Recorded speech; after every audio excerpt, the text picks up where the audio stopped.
বন্ধুরা, আমি মৌমিতা। তোমরা সবাই কেমন আছো? আশা করি খুব ভালো আছো। আজ যেহেতু ছিল দীপাবলি, তার সাথে ছিল কালী পুজো, তাই একদম সময় নষ্ট না করে সকালবেলা স্নান টান করে একেবারে সোজা চলে এসেছিলাম ঠাকুর ঘরের দিকে। এখানে আমি মাকে আর আমার গণেশ দাদাকে ভালো করে একটু মালা টালা পরি সাজিয়ে নিচ্ছিলাম।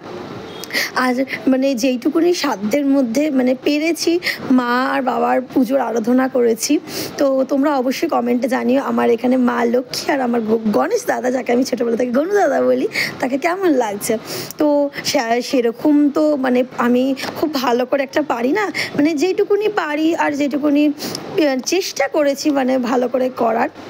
তো অবশ্যই তোমরা কমেন্টে জানিও আমার পুজো দেওয়াটা কেমন লেগেছে, আর আমার সাজানো গোছানোটাও কেমন লেগেছে, আর অবশ্যই আমার ঠাকুর ঘরটা তোমাদের কেমন লেগেছে কমেন্ট করতে ভুলো না। তো তোমরা খুব ভালোভাবে দিওয়ালি কাটিও। হ্যাপি দিওয়ালি, শুভ কালী পুজো, টাটা। আর হ্যাঁ, আমার ভিডিও যদি তোমাদের অবশ্যই ভালো লেগে থাকে তাহলে অবশ্যই একটা লাইক করে দিও, আর সাবস্ক্রাইব করে তো একটুও ভুলো না, পাশে থেকো। এখানে গোপু সোনাকেও স্নান করিয়ে নিচ্ছিলাম।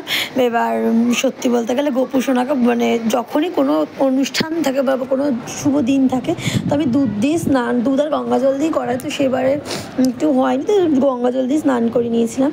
তো আমার গোপু সোনাকেও কেমন লাগছে তোমরা অবশ্যই জানিও। আর হ্যাঁ, গোপু সোনার জন্য আজকে যেহেতু কালী পূজা দীপাবলি ছিল, তো ওই জন্য একটা নতুন ড্রেস এনেছিলাম।